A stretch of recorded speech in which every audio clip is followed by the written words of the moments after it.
गुरु प्यारी साध संगत जी, आप सभी को प्यार भरी राधा स्वामी जी। संगत जी, बाबा जी आज हमें सुनाएंगे एक साखी जो कि मनुष्य के कर्मों की है। संगत जी, मनुष्य चाहे कितना भी प्रयास क्यों ना कर ले, कितना भी प्रयत्न क्यों ना कर ले, उसे अपने कर्मों का फल तो भोगना ही पड़ता है। चाहे मनुष्य कितना ही प्रयत्न कर ले, लेकिन वह कभी अपने कर्मों से बच नहीं सकता। जैसी करनी वैसी भरनी, यह वाक्य तो आपने सुना ही होगा। अर्थात जैसे आप कर्म करोगे वैसा ही आपको फल भी प्राप्त होगा। संगत जी, आज इस साखी से बाबा जी समझाएंगे कर्मों का खेल।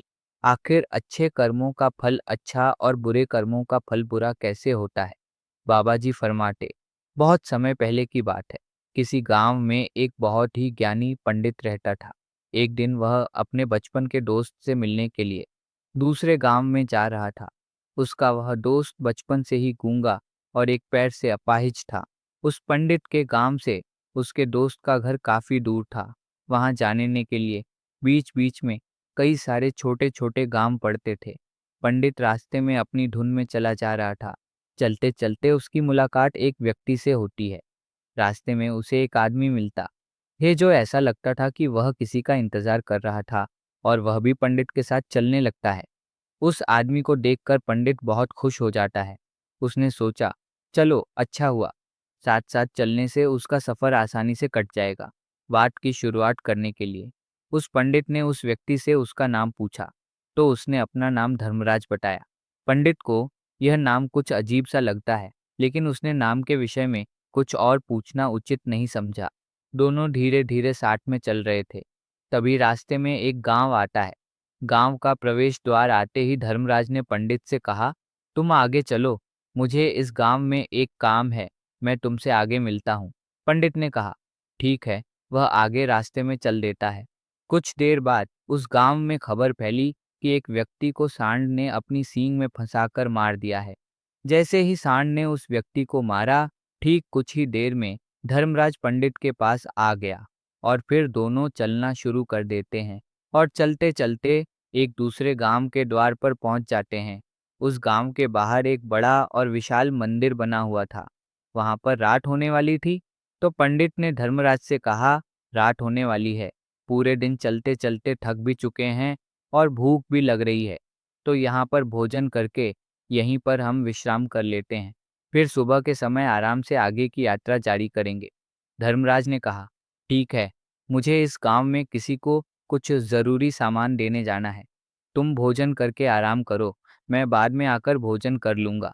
संगत जी, इतना कहकर वह वहाँ से चला जाता है।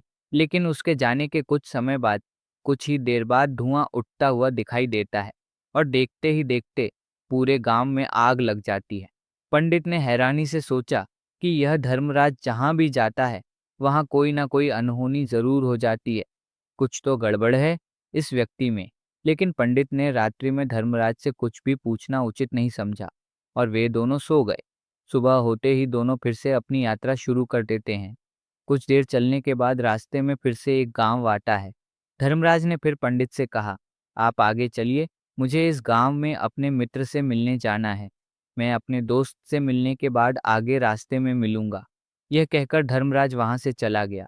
लेकिन पंडित इस बार आगे नहीं गया। वहीं खड़ा होकर धर्मराज को देखता रहा कि वह कहाँ जा रहा है और क्या करता है।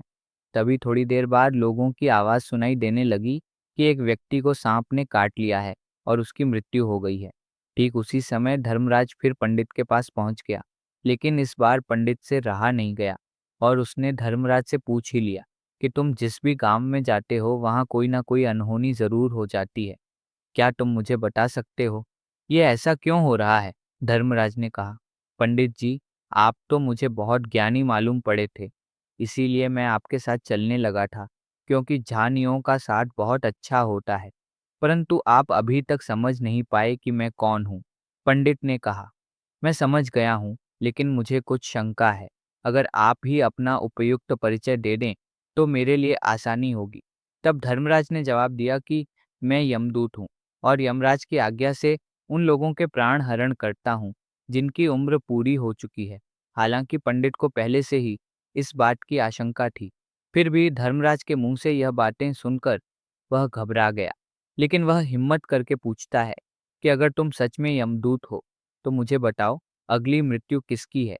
धर्मराज ने जवाब दिया, अगली मृत्यु तुम्हारे उसी मित्र की है जिससे तुम मिलने जा रहे हो, और उसकी मृत्यु का कारण भी तुम ही बनोगे।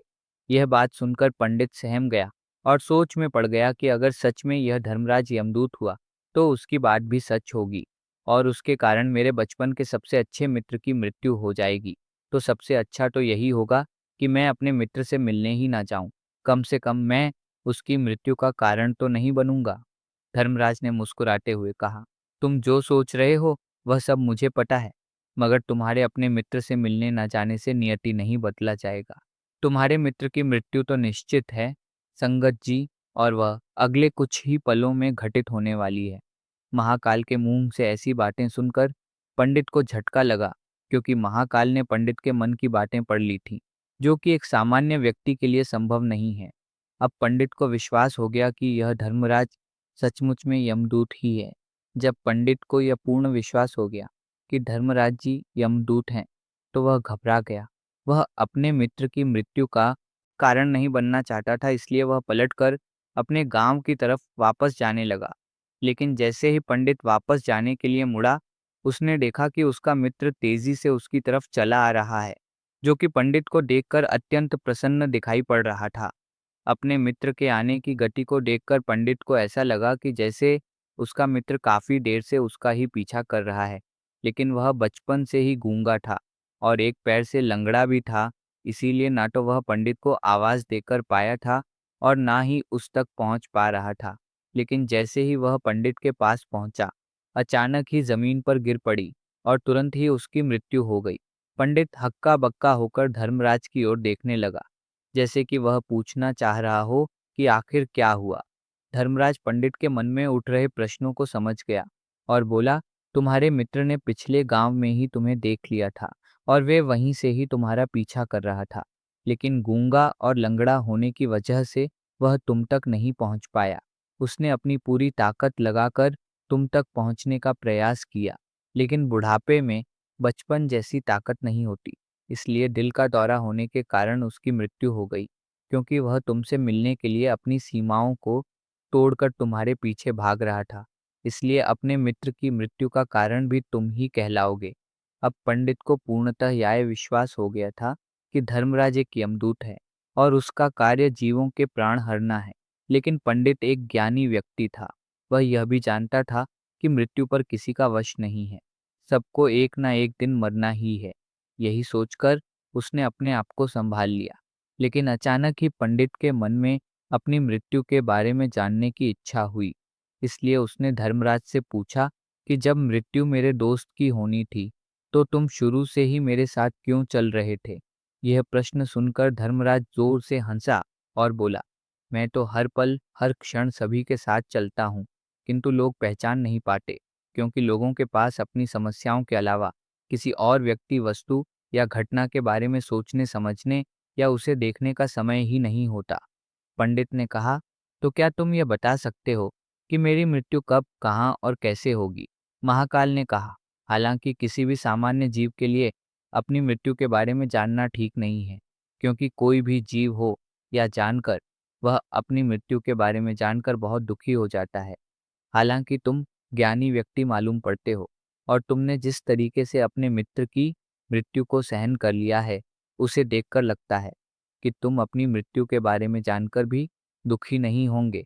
महाकाल ने कहा, तो सुनो, तुम्हारी मृत्यु आज से ठीक 6 महीने बाद आज ही के दिन किसी दूसरे राज्य में फांसी लगने से होगी।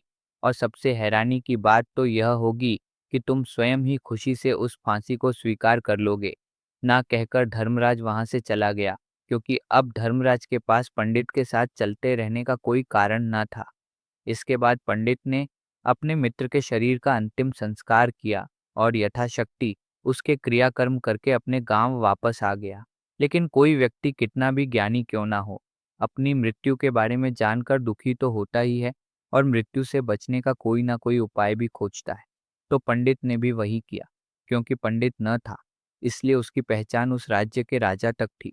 पंडित ने सोचा कि राजा के पास तो कई सारे ज्ञानी मंत्री हैं, वह मेरी मृत्यु से संबंधित समस्या का कोई ना कोई समाधान निकाल ही लेंगे। पंडित यही सब सोचता हुआ राज्य दरबार में पहुंच जाता है और राजा से सारी घटना के बारे में बताता है। राजा ने अपने मंत्रियों को सारी समस्या बताई और उनसे सलाह मांगी। अंत में सभी ने विचार विमर्श करके कहा, अगर पंडित की बात सही है तो उसकी मृत्यु भी 6 महीने बाद ही होगी, लेकिन मृत्यु तो तब होगी जब वह किसी दूसरे राज्य में जाएगा। यदि वह किसी दूसरे राज्य में जाए ही ना, तो मृत्यु ही नहीं होगी। मंत्रियों की यह सलाह राजा को भी सही लगी। इसके बाद पंडित के रहने की सारी व्यवस्था महल में ही कर दी गई और राजा के आदेश के बिना उस पंडित से किसी को भी नहीं मिलने दिया जाता था। लेकिन पंडित कहीं भी आ जा सकता था, ताकि पंडित को यह ना लगे कि वह राजा की कैद में है। परंतु पंडित डर के मारे स्वयं ही कहीं आता जाता नहीं था। धीरे धीरे महीने गुजरते गए और पंडित की मृत्यु का समय नजदीक आने लगा और अंततः वह भी दिन आ गया जिस दिन पंडित की मृत्यु होनी थी। तो जिस दिन पंडित की मृत्यु होनी थी, उसकी एक रात पहले पंडित डर के मारे जल्दी ही सो गया, ताकि जल्दी से वह रात बीत जाए और अगला दिन आ जाए, ताकि उसकी मृत्यु टल सके। यही सोचकर वह जल्दी सो जाता है। लेकिन पंडित को नींद में चलने की बीमारी थी और अपनी इस बीमारी के बारे में वह स्वयं ही नहीं जानता था। तो फिर राजा, मंत्री या किसी वैद्य को इसके बारे में बताने का कोई प्रश्न ही नहीं उठता। पंडित अपनी मृत्यु को लेकर बहुत चिंतित था। वह पिछले कई दिनों से ठीक है, सो भी नहीं पा रहा था। और नींद में चलने की बीमारी भी तभी होती है जब व्यक्ति ठीक से सो नहीं पा रहा हो। तो उस रात भी पंडित को नींद में चलने का दौरा पड़ा। वह उठा और महल से निकलकर अस्तबल में गया, क्योंकि पंडित राजा का खास मेहमान था। इसलिए किसी भी पहरेदार ने उसे नहीं रोका और ना ही किसी तरह की कोई पूछताछ की। अस्तबल में पहुंचकर वह सबसे तेज चलने वाले घोड़े की पीठ पर सवार होकर नींद में ही अपने राज्य की सीमा से बाहर दूसरे पड़ोसी राज्य में चला गया। इतना ही नहीं, वह दूसरे राज्य के राजा के महल में पहुंच गया। उस महल के पहरेदार ने भी उसे नहीं रोका और ना ही कोई पूछताछ की। सभी लोग रात्रि का अंतिम प्रहार होने के कारण गहरी नींद में थे। वह पंडित सीधे राजा के सैन्य कक्ष में पहुंचा, जहां राजा और रानी सो रहे थे। वह पंडित वहीं जाकर सो गया। सुबह हुई तो राजा ने पंडित को रानी के बगल में सोया हुआ देखा तो राजा बहुत क्रोधित हो गया। राजा ने पंडित को कैद करने का आदेश दे दिया। पंडित गिरफ्तार हो गया, लेकिन पंडित तो बहुचक्का था। उसे तो कुछ समझ नहीं आ रहा था कि आखिर वह दूसरे राज्य में और राजा के सैन्य कक्ष में कैसे पहुंचा। लेकिन वहां उसकी यह सब सुनने वाला कोई नहीं था। अगली सुबह राजा ने पंडित को दरबार में पेश करने का आदेश दिया। कुछ देर बाद उस पंडित को दरबार में लाया गया। पंडित को देखते ही राजा इतना बबूला हो गया कि उसे फांसी पर चढ़ा देने का हुक्म सुना दिया। फांसी की सजा सुनकर पंडित कांप गया, लेकिन फिर भी थोड़ी सी हिम्मत जुटाकर राजा से बोला, महाराज, मैं नहीं जानता कि मैं राजमहल तक कैसे पहुंचा। मैं यह भी नहीं जानता हूँ कि आपके सैन्य कक्ष तक मैं कैसे आया और आपके महल के किसी पहरेदार या सैनिक ने मुझे रोका क्यों नहीं। लेकिन मैं इतना जरूर जानता हूँ कि आज मेरी मृत्यु होनी थी और वह होनी भी जा रही है। राजा को यह बात थोड़ी अजीब लगी। उसने पंडित से पूछा, तुम्हें कैसे पता कि आज तुम्हारी मृत्यु होनी है? राजा के इस प्रश्न के जवाब में पंडित ने पिछले 6 महीने का सारा वाक्य राजा को सुना दिया और बोला, महाराज, मेरा क्या किसी भी सामान्य व्यक्ति में इतना साहस नहीं कि वह राजा के सैन्य कक्ष में राजा की उपस्थिति में रानी के साथ सो जाए। राजा को पंडित की बात में थोड़ा तर्क दिखाई पड़ा, परंतु उसने सोचा कि यह मृत्यु से बचने के लिए धर्मराज और उसके द्वारा अपनी मृत्यु की भविष्यवाणी की कहानी बना रहा है। इसलिए राजा ने पंडित से कहा, यदि तुम्हारी बात सत्य है और आज यह तुम्हारी मृत्यु का दिन है, जैसा कि यमदूत धर्मराज ने तुमसे कहा था, तो आज तुम्हारी मृत्यु का कारण मैं नहीं बनूंगा। लेकिन यदि तुम्हारी बात झूठी निकली तो निश्चित ही आज तुम्हारी मृत्यु का दिन होगा। न क्योंकि जिस राज्य से पंडित आया था उस राज्य का राजा इस राजा का मित्र था, इसलिए इस राजा ने तुरंत अपने 2 सैनिकों को पड़ोसी राजा के पास भेजकर पंडित की बात की सत्यता का प्रमाण मांगा।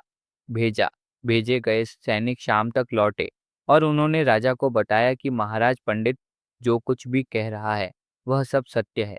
पड़ोसी राज्य के राजा ने पिछले 6 महीने से पंडित के रहने की सारी व्यवस्था अपने ही महल में कर रखी थी। पंडित राजा का खास मेहमान था। कल शाम राजा आखिरी बार पंडित से उसके कक्ष में मिले थे, और उसके बाद यह इस राज्य में कैसे पहुंच गया, इसकी जानकारी किसी को भी नहीं है। इसीलिए उस राज्य के राजा के अनुसार पंडित को फांसी की सजा देना ठीक नहीं है। लेकिन राजा के सामने एक नई समस्या थी, क्योंकि उसने बिना पूरी बात जाने ही पंडित को फांसी की सजा सुना दी थी। इसलिए अगर पंडित को फांसी नहीं दी जाती तो राजा के वचन का अपमान हो जाएगा। लेकिन अगर राजा की बात का मान रखा जाए तो बेवजह ही एक निर्दोष व्यक्ति की मौत हो जाएगी। राजा ने अपने सभी मंत्रियों से इस बारे में सुझाव मांगा, तो मंत्रियों ने राजा को सुझाव दिया कि महाराज, पंडित को एक कच्चे सूत के धागे से फांसी लगवा दी जाए। इससे आपके कथन का भी मान रह जाएगा, और कच्चे सूत के धागे से पंडित को फांसी भी नहीं लगेगी और उसके प्राण भी बच जाएंगे। राजा को मंत्रियों का यह सुझाव पसंद आया और उसने ऐसा ही करने का आदेश दे दिया। पंडित के लिए कच्चे सूत के धागे से फांसी का फंदा बनाया गया और नियम के अनुसार पंडित को फांसी पर चढ़ाया जाने लगा। सभी लोग बहुत खुश थे कि ना तो पंडित मरेगा और ना ही राजा का वचन खाली जाएगा। पंडित को भी पूर्ण विश्वास था, ये सूत के धागे से तो उसकी मृत्यु हो ही नहीं सकती। पंडित उस पर चढ़ने के लिए तैयार हो गया, जैसा कि धर्मराज ने भविष्यवाणी की थी कि तुम खुद ही अपनी फांसी को स्वीकार करोगे। लेकिन जैसे ही पंडित को फांसी दी गई, सूत का धागा तो टूट गया, लेकिन टूटने से पहले उसने अपना काम कर दिया था। पंडित के गले की एक नस सूत के धागे के झटके से कट चुकी थी और पंडित जमीन पर पड़ा तड़प रहा था। उस पल उसके गले से खून की फुहार निकल रही थी और देखते ही देखते पंडित का शरीर पूरी तरह से शांत हो गया। सभी लोग आश्चर्यचकित थे और पंडित को मरता हुआ देख रहे थे। किसी को विश्वास नहीं हो रहा था कि कच्चे सूत के धागे से भी किसी इंसान की मृत्यु हो सकती है। लेकिन घटना तो घट चुकी थी। नियति ने अपना काम कर दिया था और धर्मराज की भविष्यवाणी सच हो चुकी थी। तो संगत जी, लगी आपको ये साखी? हमें कमेंट बॉक्स में ज़रूर बताएं, और अगर आप हमारे चैनल पर नए हैं तो हमारे चैनल नाम रतन को लाइक और सब्सक्राइब कर दीजिएगा। राधा स्वामी जी।